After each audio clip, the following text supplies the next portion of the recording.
Hello and welcome. We're diving into something that's changing so fast, it's almost hard to keep up. The world of cybersecurity. By 2026, the entire landscape is going to look completely different. The threats we're all facing are accelerating at a truly incredible pace. And today, we're going to break down exactly what that means for our digital future.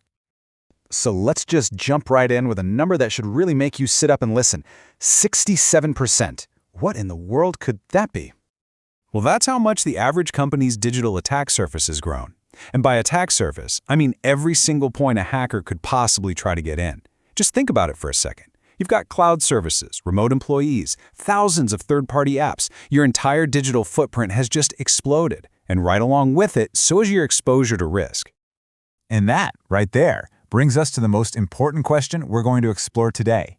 When your vulnerabilities are expanding this fast, are your security measures actually keeping up, or are you leaving a door wide open? Because what's happening now and what's defining 2026 isn't just about more risk.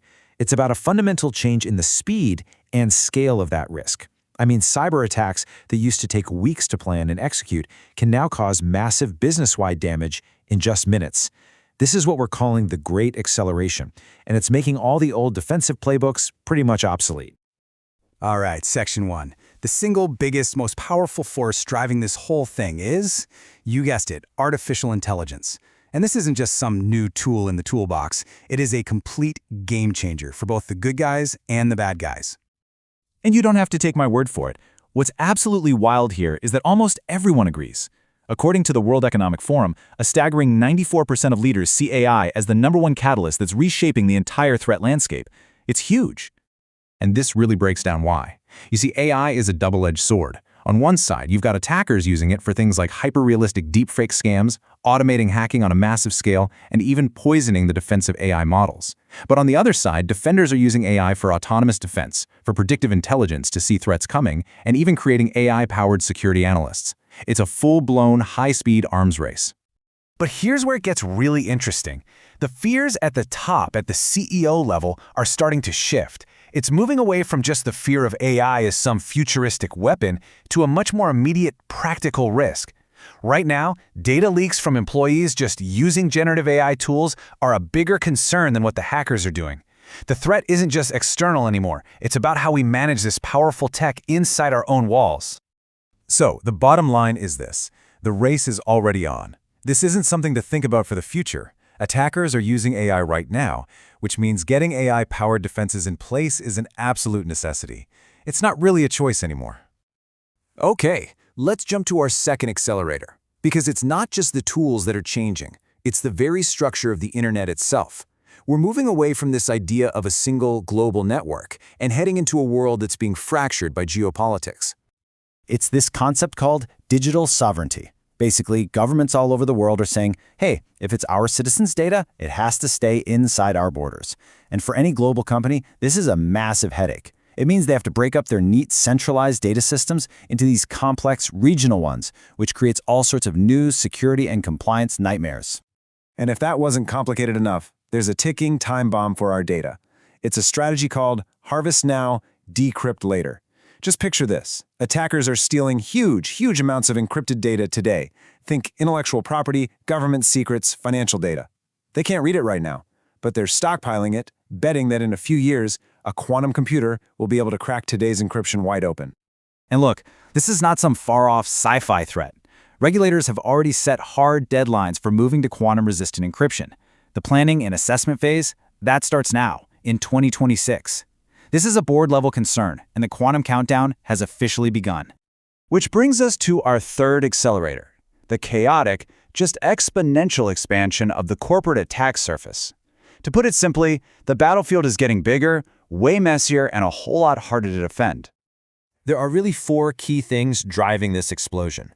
First up, the sheer complexity of hybrid cloud environments creates all these new gaps in visibility. Second, your supply chain. The average big company uses over 2,000 third-party apps. That's thousands of potential blind spots. Third, you got shadow IT and remote work, just shattering the old idea of a secure perimeter. And finally, all these new AI systems being rolled out are adding a whole new class of assets that often aren't even being monitored. And you know, The consequences of this are becoming deeply, deeply personal. Take a look at this number, 73%. That's the percentage of business leaders who were personally hit by cyber-enabled fraud just last year. We're talking about really sophisticated phishing, business email compromise, incredibly convincing deepfake scams. This threat is so real and so pervasive that CEOs now say it's their #1 concern, even bigger than ransomware. The exploding battlefield is really hitting home. Okay, so we've laid out these massive challenges, right? AI, geopolitics, this sprawling attack surface, it's a lot. So the question is, what do we actually do about it? Let's pivot from the problems to the solutions with an actionable playbook for building resilience in 2026.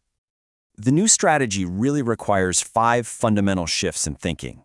Number 1, you've got to move from being reactive to being proactive. That means finding exposures before the bad guys do.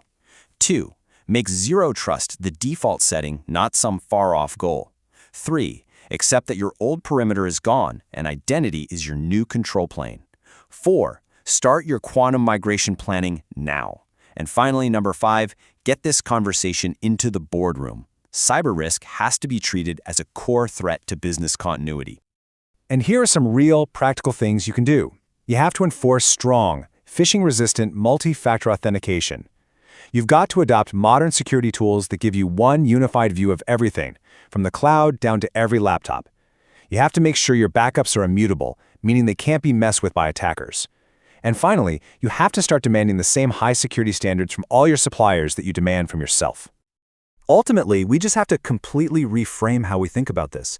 Like the World Economic Forum says, this is not just an IT problem anymore. It's a strategic business imperative. It's the foundation of business value, of customer trust, and even of our economic stability. So, I'll leave you with this one final thought to chew on. The great acceleration means your adversaries are now operating with AI-driven speed and autonomy. So the critical question for 2026, and for every year after, is this: are you building a resilient strategy that can do the same?